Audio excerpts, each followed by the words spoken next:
በስመ አብ ወወልድ ወመንፈስ ቅዱስ አሐዱ አምላክ አሜን። በስመ አብ ወወልድ ወመንፈስ ቅዱስ አሐዱ አምላክ አሜን። በስመ አብ ወወልድ ወመንፈስ ቅዱስ አሐዱ አምላክ አሜን። የእግዚአብሔር ቤተሰቦች እመቤታችን የቅድስት ድንግል ማርያም አስራት ልጆች በእግዚአብሔር ስም እንደምን አላችሁ? እንደምን ከረማችሁ? የአምላካችን ስም ከአጽናፈ ዓለም እስከ አጽናፈ ዓለም በፈጠረው አንደበት የተመሰገነ ይሁን። ዛሬ እንደ እግዚአብሔር ፈቃድ የምንነጋገርበት የትምህርታችን አርዕስት የሚሆነው የጌታ ወንድሞች ተብሎ በማቴዎስ ወንጌል እንዲሁም በማርቆስ ወንጌል የተገለጸ ይሆናል ማለት ነው። እንግዲህ ዋናው የዚህ ትምህርት ዓላማ በማቴዎስ ወንጌል የጌታ ወንድሞች እኛ አይደሉም ወይ እህቶቹስ በእኛ ዘንድ ያሉ አይደሉም ወይ ተብለው በአይሁዶች የተሰነካከሉበት እዛው ላይ መጨረሻ ላይ ምንድነው የሚለው? አይሁዶች ተሰነካከሉበት ነው የሚለው። እነዛ በዛን ዘመን አይሁዶች እንደተሰነካከሉበት አሁንም ደግሞ የተወሰኑ ሰዎች እንደው በድፍረት ይሄንን የጌታ ወንድሞች ስላለ ብቻ እነዚህ የጌታ ወንድሞች የተባሉት የድንግል ማርያም ልጆች ናቸው ብለው ምንም አይነት የመጽሐፍ ቅዱስ መሰረት ሳይኖራቸው በድፍረት ይሄንን ይተረጉሙታልና ይሄንን እንደው እነሱ በሚያምኑት 66 መጽሐፍ ቅዱስ ክፍሎች ውስጥ በነዛ በ66ቱ መጽሐፍት ውስጥ እነዚህ የጌታ ወንድሞች የተባሉት ፍጹም የእመቤታችን የቅድስት ድንግል ማርያም ልጆች እንዳልሆኑ ይሄንን እነርሱ በሚያምኑት በዛ በመጽሐፍ ቅዱሱ ኤቪደንስ መስጠት ነው ማለት ነው ዓላማው። እንግዲህ ይሄ የመጀመሪያው ክፍል ነው የሚሆን። ሁለትና ሶስተኛ ክፍል ይኖረዋል። መጀመሪያ እነዚህ የጌታ ወንድሞች የተባሉት ይሄ የመጀመሪያው ዓላማው የድንግል ማርያም ልጆች በምንም ተአምር የእመቤታችን የቅድስት ድንግል ማርያም ልጆች እንዳልሆኑ ማሳየት ነው። ይህንንም ደግሞ የምናሳየው በ66ቱ መጻሕፍት ይሄ ሁሉም ክርስቲያኖች ሁሉ የሚቀበሉ በ66ቱ ማሳየት ነው። ሁለተኛው ደግሞ ይሄ መጽሐፍ 66 የመጽሐፍ ክፍሎች ያሉት መጽሐፍ ቅዱስ ሁሉንም ጥያቄ መመለስ አይችልም። ይህንም አሁንም ዛሬ የምናየውን በዚህ ብቻ መመለስ አንችልምና በመጽሐፍ ቅዱስ ያልተጻፉ ሌላ እንደው በአጠቃላይ እንደው በመጽሐፍ ቅዱስ ውስጥ መንፈሳዊ በሆኑ መጻሕፍት ብቻ ሳይሆን በዓለማዊ ያለው ነገር ብዙ ሪያሊቲዎች አሉ። በአጠቃላይ ስለ ዓለም ከቀን የምንኖርበት የዓለም እውነታ በመጽሐፍ ቅዱስ ውስጥ ገብቶ ይጻፋ ይባል። ሁሉም የምንኖርበት ሀገር የምንኖርበት ስቴት ለምሳሌ ነው ቴክሳስ እኖራለሁ። ቴክሳስ ነው የምንኖረው። ቴክሳስ አይደለም ወይም ደግሞ አሜሪካ 50 ስቴቶች አሏት ብለን ብንናገር 50 ስቴት መኖር እርግጠኛ አይደለን፣ ምክንያቱም መጽሐፍ ቅዱስ ውስጥ ስላልተጻፈ ብለን የዓለሙን ሁሉ እውነታ በመጽሐፍ ቅዱስ ውስጥ ገብቶ ማየት አለብን ማለት እኔ እንደው በጣም ከኮመን ሴንስ እጅግ የራቀ መሆኑን ያሳያል ማለት ነው። አሁን በቀጥታ ወደ መጽሐፍ ቅዱሱ እንሄድ። እንደዚህ በማቴዎስ ወንጌል ምዕራፍ 13 ቁጥር 55 ላይ እንዲሁም በማርቆስ 6:3 ላይ እንዲህ ይላል፣ ወደ ገዛ አገሩ መጥቶ እስኪገረሙ ድረስ በምኩራባቸው ያስተምራቸው ነበር። እንዲህም አሉ፣ ይህን ጥበብና ታምራት ይህ ከወዴት አገኘው? ይህ የጸራቢው ልጅ አይደለምን? እናቱስ ማርያም ትባል የለምን? ወንድሞቹስ፣ እዚህ ላይ ነው በደንብ መያዝ ያለብን ነው። ወንድሞቹስ ያዕቆብና ዮሳ ስምዖንም ይሁዳም አይደሉምን? እህቶቹስ ሁሉ በእኛ ዘንድ ያሉ አይደሉምን? እንኪያስ ይህን ሁሉ ከወዴት አገኘው? ተሰናከሉበትም። እንግዲህ ተሰናከሉበትም የሚለውን በቀይ አስምሬበታለሁ። ምክንያቱም እነዚህ አይሁዶች እነዚህን ወንድሞችና እህቶች በመጥቀስ እውነተኛ ሶርሱን አወቁት ሳይሆን ተሰናከሉበት ነው የሚል። አላወቁትም፣ ዓለሙ ግን አላወቀውም ብሎ ዮሐንስ እንደተናገረው ተሰናከሉበት። ግን እስኪ እንደው ወደ ሌላ ፈርዘር እንደው ኤክስፕላኔሽን ከመሄዴ በፊት እዚህው ላይ ወንድሞቹ ያዕቆብ፣ ዮሳ፣ ስምዖን፣ ይሁዳም አይደሉምን ብለው ጠይቀዋል። እሺ እንደዚህ ወንድሞቹ ስላሉ ብቻ ይላሉ አንዳንድ ፕሮቴስታንት። ሁሉም ፕሮቴስታንቶች አይደሉም። በተለይም የፕሮቴስታንት መስራች የሆነው ማርቲን ሉተር ይሄንን ድንግል ማርያም ጌታን ከወለደች በኋላ ሌሎች ልጆች አሏት የሚለው በፍጹም አይቀበልም። በእመቤታችን ፐርፔቹዋል ቨርጂኒቲ ወይም ዘላለማዊ ድንግልና ያምናል። እንታዲያ እነዚህኞቹ ከየት አንጥተውት ነው እመቤታችን ሌሎች ልጆች አሉ የሚለው? እነዚህ ወንድሞቹ የሚል እና ስለዚህ ወንድሞቹ ስላለ በእኛ በኢትዮጵያ ባህል አሁን ትልልቅ አባቶች አባቴ እንላለን። አብረን የምንኖር የምንቀራረብ ጓደኞች ወንድሜ እንደ ወንድሜ ነው የማየው እንላለን። ግን ያ ማለት የስጋ ወንድሜ ነው ማለት አይደለም። ይሄስ እሺ አሁን የራሴን ኤክስፕላኔሽን ከመስጠቴ በፊት እስኪ መጽሐፍ ቅዱስ ራሱ ምን ይላል? ማቴዎስ 13:55 የነዚህ ወንድሞቹ የተባሉ ያዕቆብ፣ ዮሳ፣ ስምዖን፣ ይሁዳንም ከገለጸ በኋላ እንደገና በማቴዎስ ወንጌል ምዕራፍ 27 ቁጥር 55 ጀምሮ ስናነብ እነዚህ ያዕቆብ፣ ዮሳ የማን ልጆች እንደሆኑ መልሱን ራሱ ይሰጠዋል። እንዲህ ይላል። ኢየሱስን እያገለገሉ ከገሊላ የተከተሉ ብዙ ሴቶች በሩቅ ሆነው ሲመለከቱ በዚያ ነበሩ። ከነርሱም መግደላዊት ማርያምና የያዕቆብና የዮሳ እናት ማርያም የዘብዴዎስ የልጆቹ እናት ነበሩ ይላል። ከዛ ላይ ቁጥር 61 ላይ መግደላዊት ማርያምም ሁለተኛይቱ ማርያም። ስለዚህ እነዚህ ሰዎች በድፍረት እነዚህ ያዕቆብና ዮሳ፣ ስምዖን፣ ይሁዳም የድንግል ማርያም ልጆች ናቸው የሚሉት እጅግ መሰረቱን የለቀቀ እውነታ የሌለው ነው ማለት። ምክንያቱም እዚሁ ላይ ተገልጿል። የያዕቆብና የዮሳ እናት ማርያም የዘብዴዎስም ልጆች እናት ነበሩ። ስለዚህ የነዚህ እናት ሌላ ማርያም እንደሆነች መጽሐፍ ቅዱስ አስቀምጧል ማለት ነው። እንግዲህ ማርያም መግደላዊት አለች፣ የዮሳና የያዕቆብ እናት ማርያም አለች። እንዲሁም ደግሞ ሌሎች ማርያሞች በመጽሐፍ ቅዱስ ተጠቅሰዋል። ስለዚህ አሁን ፈንዳሜንታል ወደሆነው ጥያቄ ስንሄድ በመጽሐፍ ቅዱስ ስንት ማርያሞች አሉ? ስለዚህ በመጽሐፍ ቅዱስ ከመቤታችን ከቅድስት ድንግል ማርያም ሌላ 7 ማርያሞች አሉ። በአጠቃላይ በመጽሐፍ ቅዱስ ውስጥ በ66ቱ መጻሕፍት ውስጥ 8 ማርያሞች አሉ ማለት ነው። እስኪ እነርሱን እንያቸው። አንደኛ የጌታችን የመድኃኒታችን የኢየሱስ ክርስቶስ እናት ድንግል ማርያም፣ እንዲሁም በማቴዎስ ወንጌል ምዕራፍ 16 ላይ ያዕቆብም ክርስቶስ የተባለውን ኢየሱስን የወለደች የማርያምን እጮኛ ዮሴፍን ወለደ ይላል። ኢየሱስን የወለደች የማርያምን እጮኛ፣ ኢየሱስ ክርስቶስን የወለደች መሆኑ በትክክል በመጽሐፍ ቅዱስ በወንጌል ተመዝግቧል። እነዚህ 4 ያዕቆብ፣ ዮሳ፣ ዮሴፍና ይሁዳ በፍጹም የእመቤታችን የድንግል ማርያም ልጆች ናቸው የሚል ግን በፍጹም በመጽሐፍ ቅዱስ አልተመዘገበም። ምክንያቱም ጌታን ከወለደች በኋላ በወለደች ጊዜ ከመውለዷ በፊት ፍጹም ድንግል ስለሆነች ማለት ነው። ወደሱ መለስበታለሁ። አሁን ሁለተኛዋ ደግሞ ማርያም መግደላዊት ማርያም ናት። ይችም ደግሞ ጌታችን ኢየሱስ ክርስቶስ 7 አጋንንት የነበረባት እና 7 አጋንንት ያስወጣላት በማቴዎስ ወንጌል ምዕራፍ 27 ቁጥር 56 ላይ እንዲሁም በተለያየ የወንጌል ክፍል ተመዝግባ የምናገኛት መግደላዊት ማርያም ሁለተኛይቱ ናት ማለት ነው። ሶስተኛዋ ማርያም ደግሞ የአልዓዛርና የማርታ እህት ማርያም በተለይም በሉቃስ ወንጌል ምዕራፍ 10 ቁጥር 37 ላይ ለእርሷም የሚለው እንግዲህ ለማርታ ነው። ምክንያቱም ሁሉንም በጥቅስ ከላይ አንስቼ ማቅረብ አልችልም። ዓላማው በመጽሐፍ ቅዱስ የተጠቀሱት የጌታ ወንድሞች የተባሉት የድንግል ማርያም ልጆች ሳይሆኑ ሌላ ማርያም የተባለች በመጽሐፍ ቅዱስ የተገለጸች ሴት መሆኗን ያንን ማሳየት ነው። ለእርሷም ለማርታ ማለት ነው። ለእርሷም ማርያም የምትባለት ነበረቻት። እርሷም ደግሞ ቃሉን ልትሰማ በኢየሱስ እግር አጠገብ ተቀምጣ ነበረ ተብሎ በሉቃስ ወንጌል 10:39 ሁሉንም ሬፈረንሶች እዚህ ላይ ስለጻፍኩላችሁ ሄዳችሁ ማየት ትችላላችሁ ማለት ነው። እሺ ይሄ ሶስተኛዋ ናት። አራተኛዋ ደግሞ የቀለዮጳ ሚስት ማርያም ናት። እንግዲህ ይሄንን የቀለዮጳ ሚስት ማርያም የትኛይቱ ማርያም ናት የሚለውን አሁን ፈርዘር ይሄ መጽሐፍ ቅዱስ ብቻ 66ቱን ብቻ በመያዝ ይሄንን መልስ ማግኘት አንችልም። እስኪ አሁን ስኮፑን እዚሁ ላይ ሊሚት እናድርገውና በዚሁ ላይ እንነጋገር።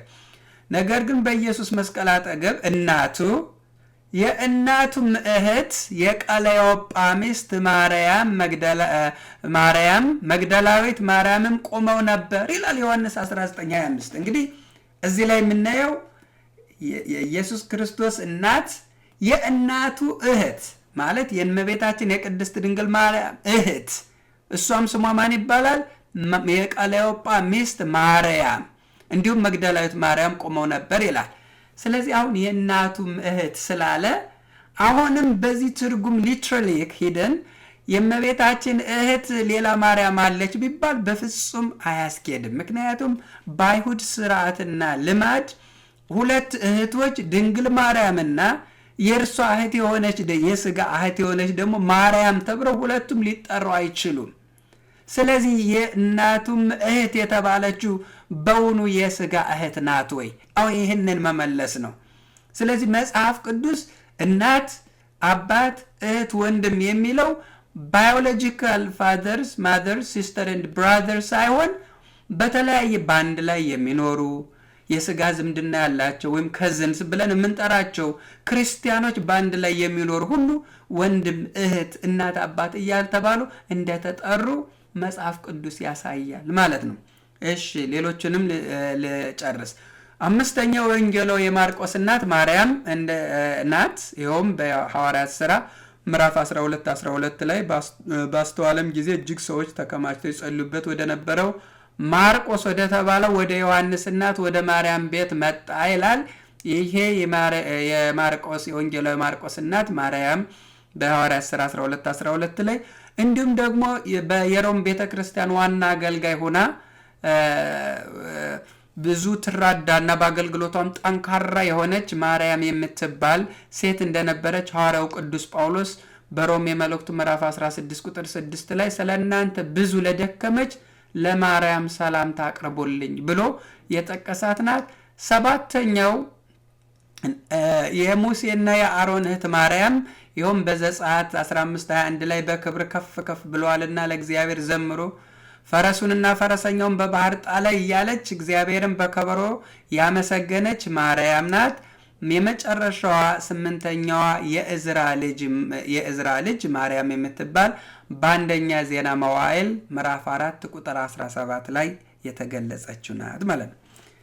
እሺ ስለዚህ አሁን ጠቅለል ስናደርገው ሁሉንም ነገር ልክ አንዲት እመቤታችን ቅድስት ድንግል ማርያም ብቻ እንዳለች በመጽሐፍ ቅዱስ አድርገው የሚናገሩ ሰዎች ለማወናበድ ነው እንጂ በእውኑ እነዚህ በመጽሐፍ ቅዱስ በማቴዎስ ወንጌል ምዕራፍ 13 ቁጥር 55 እና በማርቆስ ወንጌል ምዕራፍ 6 ቁጥር 3 ላይ የጌታ ወንድሞች ተብለው የተጻፉት አይሁዶችም የተሰናከሉበት አሁንም አንዳንዶች እየተሰናከሉበት ያለ የቅድስት ድንግል ማርያም ልጆች አይደሉም። እርሱ የዮሳና የያዕቆብ እናት ተብላ በመጽሐፍ ቅዱስ በወንጌል የተመዘገበችው ሌላ ማርያም መሆኗን ማወቅ አለብን ማለት ነው።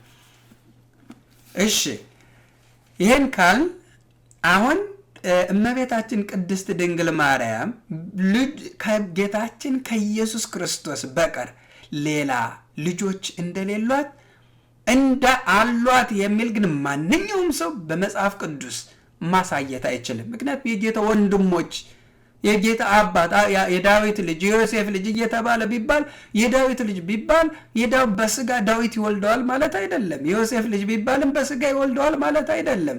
ምክንያቱም በድንግልና የተወለደ በፍጹም መለኮታዊ በሆነ ረቂቅ ጥበብ የተወለደ አምላክ እንደሆነ ሁሉም ያምናል ያውቃል ማለት ነው። እሺ ስለዚህ አሁን የምንሄደው የጌታ ወንድሞች ማለት በተለይ ማርቆስ ላይ በደንብ አድርጎ ጽፎት እናየዋለን። ሴቶቹም ደግሞ በሩቅ ሆኖ ይመለከቱ ነበር። ከነርሱም በገሊላ ሳለ ይከተሉት ያገለግሉት የነበሩ መግደላዊት ማርያም፣ የታናሹ ያዕቆብና የዮሳም እናት ማርያም፣ ሰሎሜም ነበሩ ብሎ በማርቆስ 15:40 ላይ ደግሞ እንግዲህ ያዕቆብ የሚለውን የታናሹ ያዕቆብና የዮሳ እናት ማርያም በዛ በማቴዎስ ወንጌል ምዕራፍ 13:55 ላይ ያሉ የዮሳና የያዕቆብ እናት ሌላ ማርያም እንደሆነች ያስቀምጣል ማለት ነው። እንዲሁም በ15:47 ላይም ያው መግደላዊት ማርያም እና የዮሳ እናት ማርያም የቀበሩበትን አዩ ይላል። ሰንበትም ካለፈ በኋላ መግደላዊት ማርያም፣ የያዕቆብ እናት ማርያምም ሰሎሜም መጥተው ሊቀቡት ሽቱ ገዙ ብሎ እንግዲህ ይህንን ያሳያል ማለት ነው። ይችም አንድ ማርያም መግደላዊት ማርያም ጋር የነበረችው ደግሞ ያው የዮሳና የያዕቆብ እናት ማርያም እንደሆነች በግልጽ ተቀምጧል ማለት ነው። ስለዚህ እነዚህ ከፊል ፕሮቴስታንቶቹ የጌታ ወንድሞች ብቻ ስላለ የድንግል ማርያም ልጆች ናቸው ብለው የሚናገሩበት የመጽሐፍ ቅዱስ ክፍል እስኪ አንድ ጥቅስ፣ አንድ ፕሮቴስታንት፣ አንድ ፓስተር ነኝ የሚል እነዚህ ያዕቆብ፣ ዮሴፍና ይሁዳ የድንግል ማርያም ልጆች ናቸው የሚል የመጽሐፍ ቅዱስ ሪፈረንስ እስቲ ያንጡ። በፍጹም በተአምር የለም፣ ሊሆንም አይችልም። ምክንያቱም አሁን እዚህ ላይ ሪዝኑን አስቀምጣለሁ ለምን የጌታ ወንድሞች የተባለው የድንግል ማርያም ልጆች አይደሉም እንዳልሆኑ። አንደኛ በመጽሐፍ ቅዱስ ውስጥ በፍጹም ጌታችን ኢየሱስ ክርስቶስ በቤተልሔም በበረት እንደተወለደ መጽሐፍ ቅዱስ ሲዘግብ እነዚህ የተጠቀሱ ልጆች ግን ድንግል ማርያም መቼ እንደወለደቻቸው የት እንደተወለዱ በፍጹም እመቤታችን ከጌታ ሌላ ልጆች አሏት የሚል በመጽሐፍ ቅዱስ በእነሱ በሚያምኑት መጽሐፍ ቅዱስ ውስጥ ፈጽሞ የለም። አንደኛው እሱ ነው። ሁለተኛው ሊቁ ዮሐንስ አፈወርቅ ይሄንን በተለይም ዘ ጎልደን ማውዝ እየተባለ እኛ ደግሞ የኢትዮጵያ ኦርቶዶክስ ተዋሕዶ ቤተክርስቲያን ደግሞ ዮሐንስ አፈወርቅ ብለን ሁል ጊዜ የምናመሰግነው ቅዱስ አባት፣ ምክንያቱም ይሄ በቅድስናው የታወቀ መጽሐፍ ቅዱስ ሞደርን ቴዎሎጂ የሚያጠኑ ሰዎች ሁሉም የኢትዮጵያ ኦርቶዶክስ ተዋሕዶ ቤተክርስቲያን ሲሆን ካቶሊኮቹም ሌሎቹም ሁሉ ዘ ጎልደን ማውዝ እያሉ የሚያመሰግኑት መጽሐፍ ቅዱስን እጅግ አድርጎ የተረጎመ እንዲህ ይላል። ይኸውም በዮሐንስ 19:26 ላይ ያለውን የድንግል ማርያም ልጆች ቢሆኑ ኖሮ በዮሐንስ 19:26 ጌታችን ኢየሱስ ክርስቶስ እናቱንና የሚወደውን ደቀ መዝሙሩን ቆመው ባያቸው ጊዜ እናቱን አንቺ ሆይ እነሆ ልጅሽ አላት። ከዛም በኋላ ደቀ መዝሙሩን እነኋት አለው። ከዚያን ሰዓት ጀምሮ ደቀ መዝሙሩ ተቀብሎ ወደ ቤት ወሰዳት ይላል። አሁን በእውኑ እመቤታችን ቅድስት ድንግል ማርያም ሌሎች ልጆች ቢኖሯት ኖሮ ዮሐንስ አፈወርቅ ሊቁ እንደተረጎመው እነዚህ ጌታችን በመስቀል ስር ባየ ጊዜ እናቱን ለልጆቹ አደራ ልጆቹ እንዲንከባከቧት እንዲጠብቋት ያደርግ ነበር እንጂ ለወንጌላዊ ዮሐንስ አይሰጣትም ነበር። ምክንያቱም ሌላ ልጅ ስለሌላት፣ ሌላ የሚጠብቃት ስለሌለ፣ ሂዳ የምታርፍበት የምትጽናናበት ስለሌለ እናቱም እነሆ እናትህ፣ እነሆ ልጅሽ፣ መወደውን ደቀ መዝሙር ደግሞ እነሆ እናትህ። አሁን እስኪ ከሌላው ጥቅስ ሳንሄድ እንደ ከፊል ፕሮቴስታንቶች ሌሎች ልጆች አሏት ብለው በድፍረት ለሚናገሩ አሁን ጌታችን ኢየሱስ ክርስቶስ ለወንጌላዊ ዮሐንስ እነሆ እናትህ፣ እነሆ ልጅሽ አለ። ስለዚህ ዮሐንስ የድንግል ማርያም ልጅ ነው ማለት ነው። ድንግል ማርያም የዮሐንስ እናት ናት፣ የሥጋ እናት ናት ማለት ነው። መጻሕፍትን አታስተውሉምና ትስታላችሁ ያለው ጌታችን አይሁዶችም የተሰናከሉበት በፍጹም በመጽሐፍ ቅዱስ ውስጥ እነዚህ የተጠቀሱ ያዕቆብ፣ ዮሴፍና ይሁዳ የእመቤታችን የቅድስት ድንግል ማርያም ልጆች አይደሉም። ሌላው ደግሞ ራሱ መልአኩ በሚያበስራት ጊዜም በማቴዎስ 1:18-20 ያለውን ስናይ የኢየሱስ ክርስቶስን ልደት እንዲህ ነበረ። እናቱ ማርያምም ለዮሴፍ በታጨች ጊዜ ሳይገናኙ ከመንፈስ ቅዱስ ጸንሳ ተገኘች። እጮኛዋ ዮሴፍም ጻድቅ ሆኖ ሊገልጣት ስላልወደደ በስውር ሊተዋት አሰበ። እርሱ ግን ይህን ሲያስብ እነሆ የጌታ መልአክ በሕልም ታየው፣ እንዲህም አለ፣ የዳዊት ልጅ ዮሴፍ ሆይ። አሁን የዳዊት ልጅ ዮሴፍ ሆይ ሲባል አሁን ዮሴፍ ዳዊት በስጋ የወለደህ ማለት አይደለም። እነዚህ ሰዎች ሁሉንም ይህንን አይነት ትርጓሜ ከሰጡ እንግዲህ ያልሆነ ስህተት ውስጥ እየገቡ ነው ማለት ነው። የዳዊት ልጅ ዮሴፍ ሆይ ከእርሷ የተጸነሰው ከመንፈስ ቅዱስ ነውና እጮኛህን ማርያምን ለመውሰድ አትፍራ። አያችሁ፣ ሳይገናኙ። ምክንያቱም ዮሴፍ ለእመቤታችን የተመረጠበት ዋናው ዓላማ በአይሁድ ስርዓት በነበረው በአይሁድ ሕግ አንዲት ሴት ያለ ወንድ ጸንሳ ከተገኘች ተወግራ ስለምትገደል ጻድቅ የሆነው አረጋዊ ያረጀ ማለት ነው አረጋዊ ዮሴፍ ጻድቅ ሆኖ እመቤታችን ሊጠብቃት በስደቷም ጊዜ አብሯት እንዲሄድ የተመረጠ አባት ነው። እንዴት እንደተመረጠ ከሌሎቹ ሁሉ ዮሴፍ እንዴት ሊመረጥ እንደቻለ በዚህ መጽሐፍ ቅዱስ ውስጥ መመለስ ስለማንችል ፓርት 2 እና ፓርት 3 የሚሆነው መጀመሪያ በ66ቱ ከተነጋገርን በኋላ early church fathers historians ቸርች ሂስትሪ የጻፉ የቤተ ክርስቲያንን ታሪክ የጻፉ እነ ኦሳቢዮስ ምን አሉ የሚለውን ደግሞ በሚቀጥለው እነ ሊቁ ትንሽ ጠቀስ አድርጌያለሁ። እነ ዮሐንስ አፈወርቅ፣ እነ አትናቴዎስ፣ እነ ቅዱስ ቄርሎስ፣ እነ ቅዱስ ዲዮስቆሮስ ስለ ድንግል ማርያም ምን አሉ፣ ኢቨን ማርቲን ሉተር የፕሮቴስታንት መስራች ምን አለ የሚለውን ፓርት 2 ላይ በማስረጃ የምናየው ይሆናል ማለት ነው።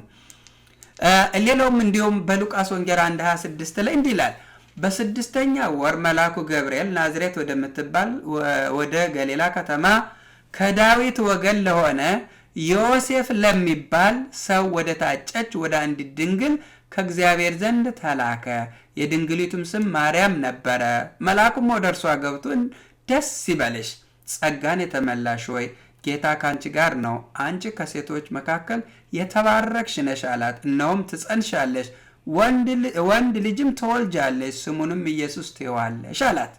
እንግዲህ አሁን ከቁጥር ሉቃስ 1:26 ላይ ዮሴፍ የሚለውን አስምሬበታለሁ። መጀመሪያ የታጨች መሆኗን እንደውም በእንግሊዘኛው ስናይ አንዳንድ ሰዎች በእንግሊዘኛው እንደው ስናነበው እንዳንደናገጥ እጮኛ ብለን በአማርኛ የመጣውን ዋይፍ ብሎ በእንግሊዘኛ የተረጉመዋል። ያም ማለት በእጮኛ የሚለውም ኢቭን በመጽሐፍ ቅዱስ ውስጥ እንደ ሚስት እንደ ዋይፍ ተደርጎ እንደተተረጎመ ነው። ምክንያቱም እጮኛ ከሆነ ዋይፍና ሀዝባንድ ምን አሁን እኛ በስጋ እንደምናስበው አይደለም። የጌታችን የኢየሱስ ክርስቶስ መወለዱ መጸነሱ ሁሉን እንደኛ በስጋዊ አይን አንየው። ልክ በቃና ዘገሊላ ውሃ ቀርተው ውሃው እንደተቀዳ የወይን ጠጅ ሲሆን ግን እንዴት እንደተቀየረ አላወቁትም። ይሄ የእግዚአብሔር ጥበብ ነው። እግዚአብሔር አምላክ ውሃ ወደ ወይን ጠጅ እንዴት ፈርመንትድ አድርጎ ፕሮሰስ ተደርጎ እንደተቀየረ የሚያውቅ ሰው የለም። እግዚአብሔር አምላክ በመለኮታዊ በጥበቡ ያደረገውን ውሃውን ወደ ወይን ጠጅ ቀየረው። ብቻ ውሃ የሆነን የነበረው ወደ ወይን ጠጅ ተቀይሮ አዩ። የጌታችን መጸነስ መወለድም እንዲሁ በሰው አንደበት ሊነገር በማይችል እጅግ መለኮታዊ በሆነ ጥበብ ነው።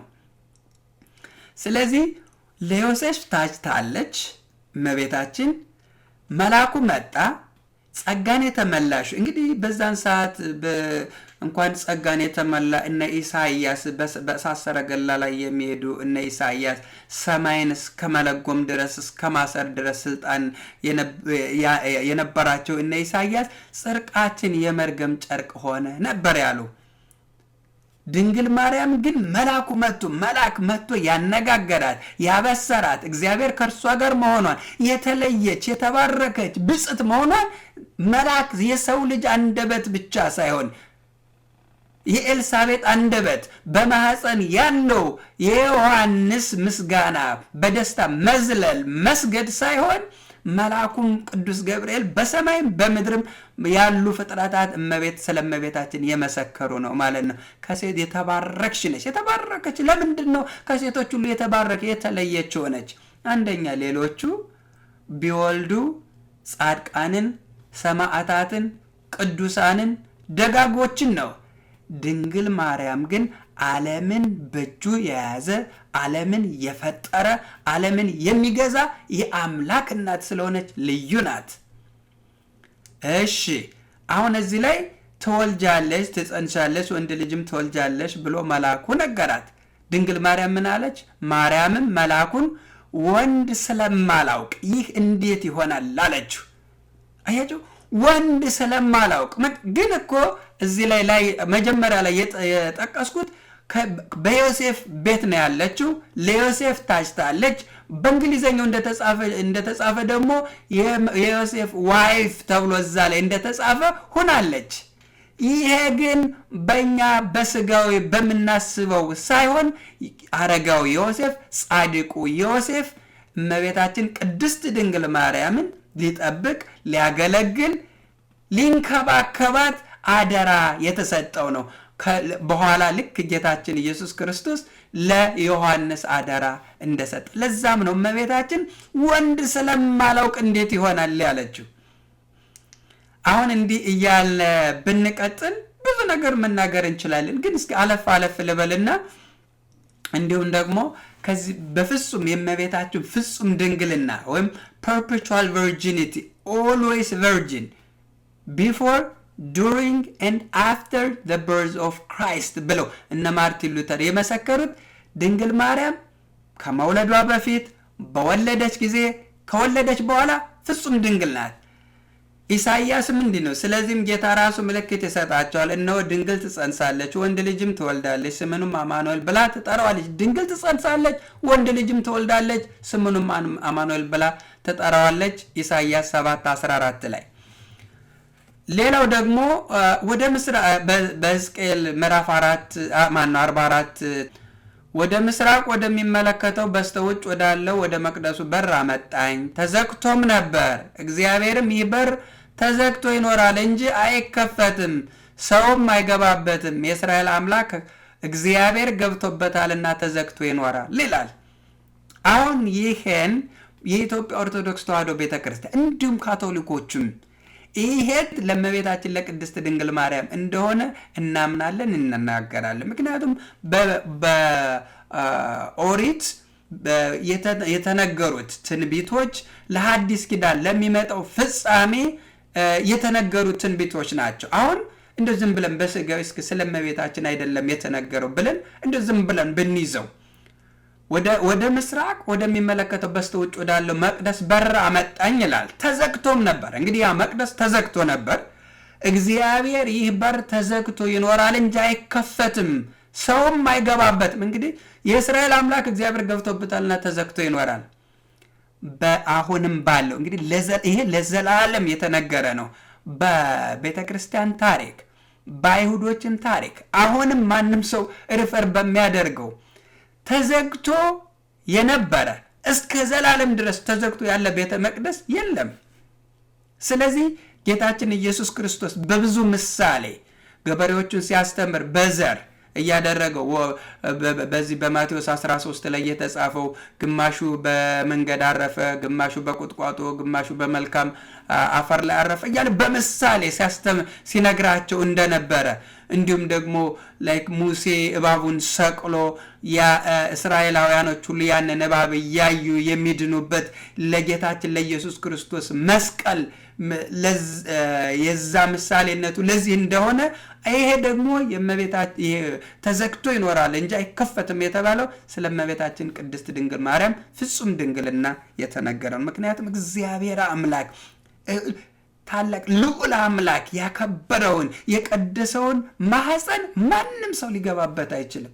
ድፍረት እኮ ነው። እንደ እግዚአብሔርን እንወዳለን እያሉም እኮ ይሄን መናገር በጣም ከባድ ድፍረት ነው። እሺ ይሄንን እንግዲህ ከዚህ በፊትም ትንሽ ጠቅሼዋለሁ። የኢየሱስ ልደት እንዲህ ነበር። እናቱ ማርያም ለሰበታጨ ጊዜ ሳይገናኙ ከመንፈስ ቅዱስ ጸንሳ ተገኘች።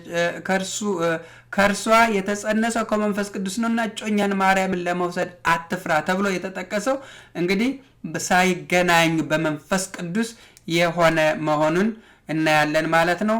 ሌላው የመጨረሻው የምናየው በመኃልየ ዘሰሎሞን ምዕራፍ 4:12 ላይ እህቴ ሙሽራዬ የተቆለፈ ገነት፣ የተዘጋ ምንጭ፣ የታተመ ፈሳሽ ናት ብሎ የእመቤታችን ቅድስት ድንግል ፍጹም ድንግልና በወለደች ጊዜ፣ ከመውለዷ በፊት፣ ከወለደች በኋላ ፍጹም ድንግል መሆኗ ይሄ ስለ እርሷ የተነገረ ነው ማለት ነው። እንግዲህ ይሄንን አሁን እስካሁን የገለጽኩት በዚህ በ66ቱ ሁሉም በሚያምኑትና በሚቀበሉት ነው።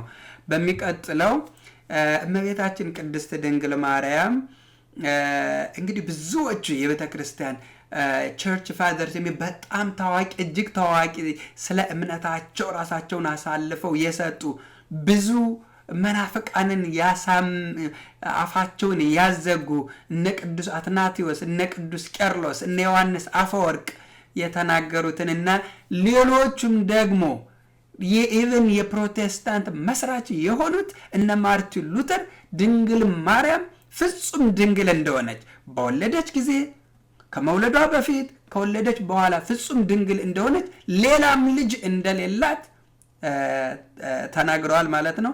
እሱን ሁለተኛ ቸርች ፋዘርስ ወይም ደግሞ ሂስቶሪያንስ ቸርች ሂስትሪ ያጠኑ አባቶችን እነሱን ደግሞ በሚቀጥለው ፓርት 2 ላይ አቀርባለሁ ማለት ነው። ከዛ በፊት ግን ይሄ ወንድሞች የሚለው በመጽሐፍ ቅዱስ የተጠቀሰው ምንድነው የሚለውን ማየት አለብን ማለት ነው።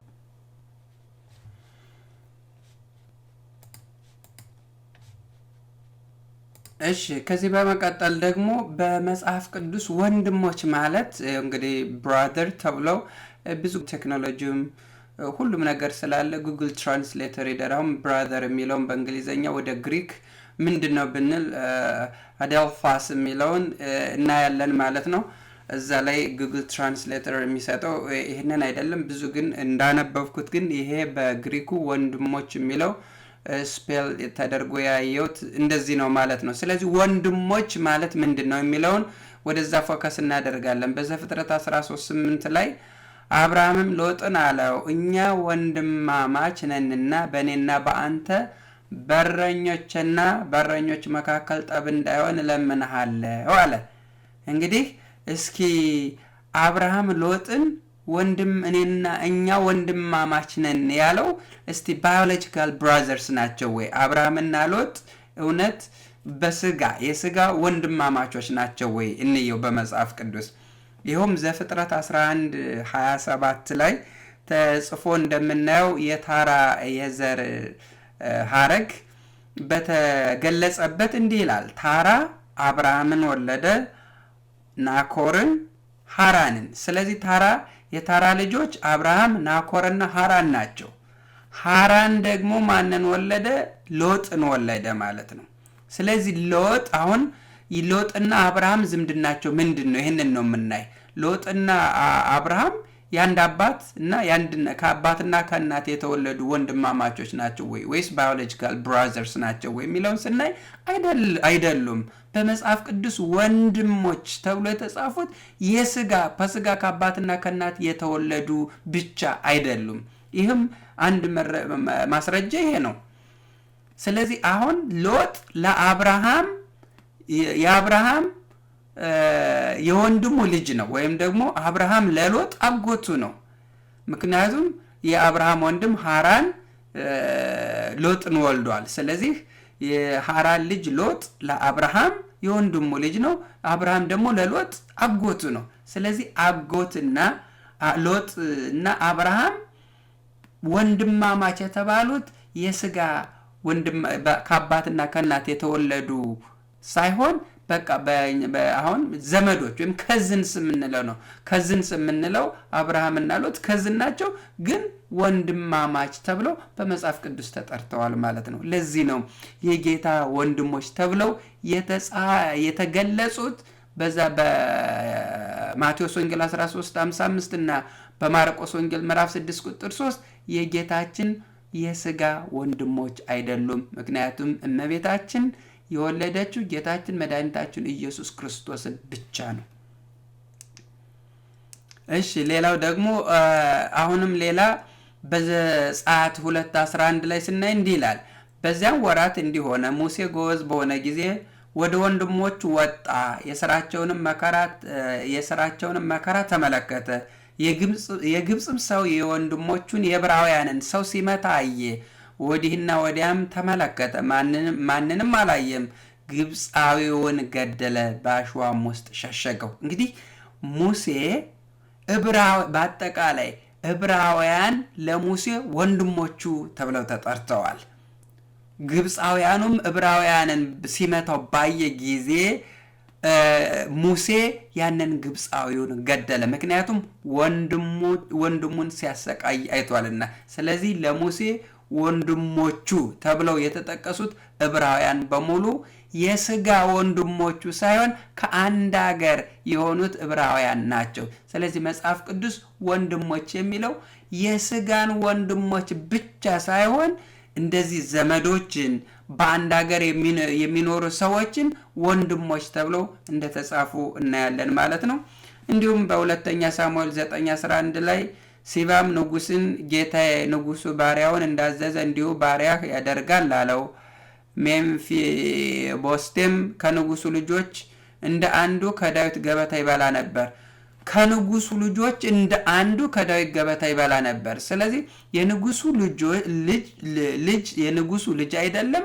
ከንጉሱ ልጆች ግን እንደ አንዱ ይበላ ነበር። እንደ አንዱ ከንጉሱ ልጆች እንደ አንዱ ተቆጥሮ ነበር። ስለዚህ የስጋ ወንድም ባይሆንም እንደ ንጉሱ ልጆች ተቆጥሮ ነበር እዚህ ላይ ማለት ነው። እንዲሁም በመጽሐፈ ዕዝራ ምዕራፍ 3 ቁጥር 1 ላይ 7ኛው ወር በደረሰ ጊዜ የእስራኤል ልጆች በከተሞቻቸው ሳሉ ሕዝቡ እንደ አንድ ሰው ሆነው ወደ ኢየሩሳሌም ተሰበሰቡ። የኢዮሴዴቅም ልጅ ኢያሱ ወንድሞቹም ካህናቱ አሁን እነዚህ ወንድሞቹ ካህናቱ የተባለው ካህናቱ ሁሉ የሱ የስጋ ወንድሞች ናቸው ማለት አይደለም።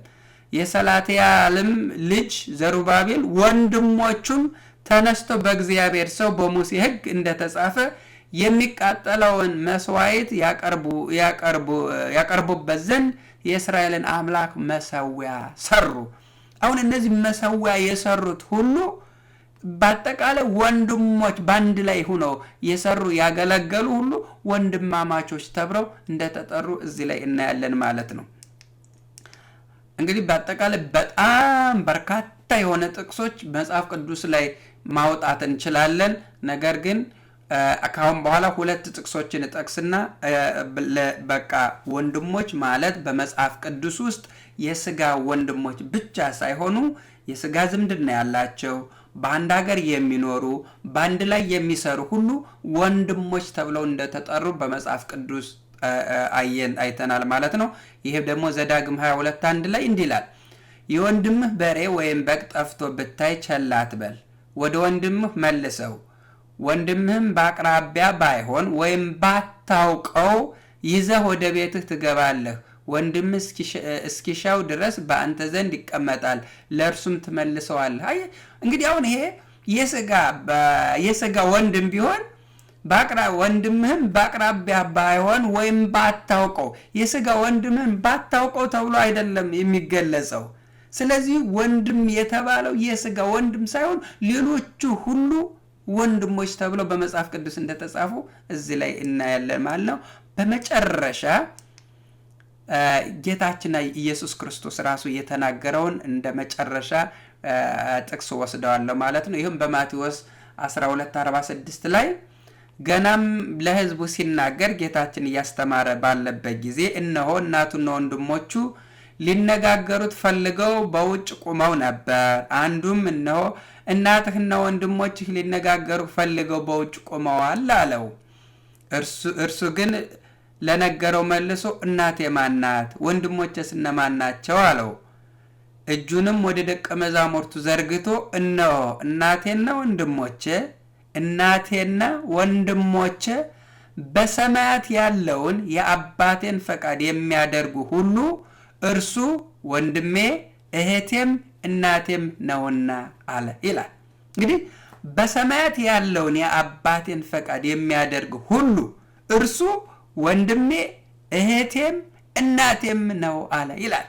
ስለዚህ አሁን የአባቱን ፈቃድ የሚያደርግ ሁሉ እናትም እህትም ወንድምም ተብሎ እዚህ የተገለጸው የስጋ እህት እናት ወንድም ነው ማለት ነው። ይሄ ነው ይሄ። ስለዚህ ብዙዎች እነዚህ ከፊል ፕሮቴስታንቶች ይሄንን ወንድሞቹ የተባሉት የጌታ የስጋ ወንድሞች ናቸው ብላችሁ የምትተረጉሙ በድፍረት ኤቪደንስ አይኖራችሁ የምትናገሩ በጣም ትስታላችሁ። ይህን ሌላው ሁሉ ወንድሞች ተብሎ የተነገረው ሁሉ ምን ልታደርጉት ነው? ምክንያቱም በዛ ላይ የእመቤታችን የቅድስት ድንግል ማርያም ልጆች ተብሎ በፍጹም አልተነገረም፣ በመጽሐፍ ቅዱስ የለም። ብቻ ወንድ የጌታ ወንድሞች ስለተባሉ የእመቤታችን ልጆች ባይ ዲፎልት ይሆናሉ ብላችሁ አስዩም ማድረግ በጣም አደገኛ ነው። መጽሐፍ ቅዱስ ጥቅስ ባናነብ እንኳን እንዲህ አይነቱን ትክክል ያልሆነ ነገር ባናነበውም እንኳን በኮመንዶ በሕገ ልቦና ልክ አብርሃም ምንም መጽሐፍ ሳያነብ እግዚአብሔር አምላኩን እንዳወቀ የእመቤታችን ቅድስና ንጽህና ከመላኩም ከነ ኤልሳቤት ተረድተን ይሄ እንዳልሆነ ጌታችንና መድኃኒታችን ኢየሱስ ክርስቶስ ብቻ ልጇ መሆኑን በእርግጠኛ እናውቃለን ማለት ነው። ይህንን እንግዲህ ይሄ 66ቱ መጻሕፍት ብዙዎቹ እነዚህ ሞስትሊ ፕሮቴስታንቶቹ እንቀበለዋለን ብለው በሚያምኑት ይህን ብቻ መረጃ ለማቅረብ ነው እንጂ ፓርት 2 ላይ በሚቀጥለው ፕሮግራም ደግሞ እንግዲህ ቅድም ከዚህ በፊትም እንደ ትንሽ ለመግለጽ እንደሞከርኩት የቤተ ክርስቲያን ታሪክ የጻፉ አባቶች ደግሞ ስለዚህ ምን ይላሉ የሚለውን ደግሞ በሚቀጥለው አቀርባለሁ ማለት ነው። አነሳስቶ ላስጀመረን አስጀመረው ላስፈጸመን ለልዑል እግዚአብሔር ክብር ምስጋና ይድረሰው። ወስብሐት ለእግዚአብሔር።